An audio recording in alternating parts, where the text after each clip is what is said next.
देखेंगे कि इतनी पढ़ाई के बाद आपको क्या लगता है कि दुनिया के सबसे बड़े डिप्लोमेट कौन थे? मैं कहूंगा सबसे बड़े डिप्लोमेट एक श्री कृष्ण थे, एक हनुमान जी थे।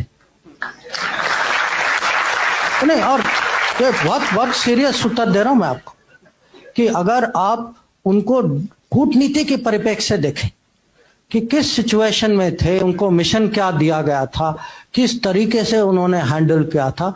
और हनुमान जी ने तो माने उसके साथ इतना इंटेलिजेंस भी और मिशन के आगे भी बढ़ गए थे। उन्होंने सीता को वो कांटेक्ट भी किया था, पूरी लंका की खबर ली, लंका को जला भी दिया उसके बाद।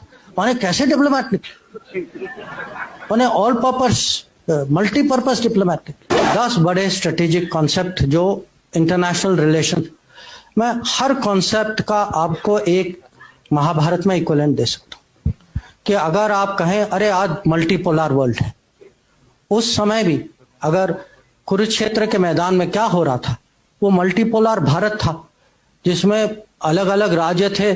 सबको कहा गया कि आप उनके साथ हैं, मेरे साथ हैं। 1-2 नॉन अलाइन निकले बीच, जैसे बलराम थे या रुक्मा थे। या अब हम कहते हैं कि ग्लोबलाइज दुनिया है, इंटरडिपेंडेंस है, हम सब पे ये बाधाएं हैं, कंस्ट्रेंट। अर्जुन की दुविधा क्या थी? कंस्ट्रेंट ही थी कि वो इंटरडिपेंडेंट थे, इमोशनली इंटरडिपेंडेंट थे कि मैं अपने रिश्तेदारों के खिलाफ मैं कैसे लड़ाई करूं। पर वो भी वो फिजिकल मटेरियल इंटरडिपेंडेंस नहीं था, पर इमोशनल इंटरडिपेंडेंस था। या हम कभी कभी हम कहते हैं अरे पाकिस्तान ने ये किया वो किया, चलो हम स्ट्रेटेजिक पेशेंस दिखाते।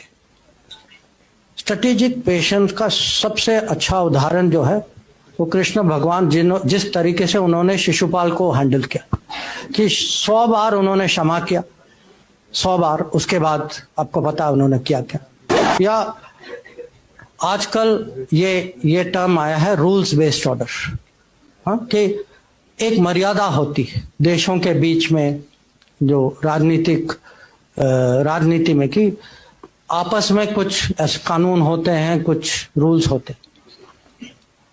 महाभारत की कहानी क्या है कि जो रूल्स का उल्लंघन करते हैं, जैसे कर्ण या दुर्योधन, वो अपने आखिरी समय में खुद उनको अचानक रूल्स याद आ जाती कि वो कहते हैं भाई ये नहीं करो क्योंकि ये रूल के मुताबिक। और पूरी जिंदगी जो है उन्होंने उसी रूल्स का उन्होंने पालन नहीं किया था। आज हम कभी कभी आपस में हमारी डिबेट होती है कि हमारे खिलाफ हमसे बड़ा देश। अब ये याद रखिएगा कि पांडव जो है, पांडव कौरव की प्रोपोर्शन जो थी वो 7-11 थी, कि वो छोटी फौज थी, उनके पास छोटी फौज थी पर बड़ी सोच थी। अनुशासन ज्यादा था, क्रिएटिविटी ज्यादा था, इंटेलिजेंस ज्यादा था, और श्री कृष्ण उनके साथ थे। और हम कभी कभी रेपुटेशनल कॉस्ट की बात करते हैं कि रेपुटेशन जो है कूटनीति में, राजनीति में भी, जिस पे आप भरोसा, अब भरोसा की मैं क्या कीमत बताऊं आपको, जिस पे भरोसा करते हैं उसकी जो वैल्यू जो है, पार्टी हो, आदमी हो, देश हो, रेपुटेशन की बहुत कीमत होती। और पांडवों की रेपुटेशन जो है कौरव से इतनी अच्छी थी, रेपुटेशन का बहुत फर्क पड़ा। और कभी कभी ये भी है कि जो बड़े गोल, जो लार्जर गुड के लिए कभी लोगों को माने टैक्टिकल एडजस्टमेंट करना पड़ता है।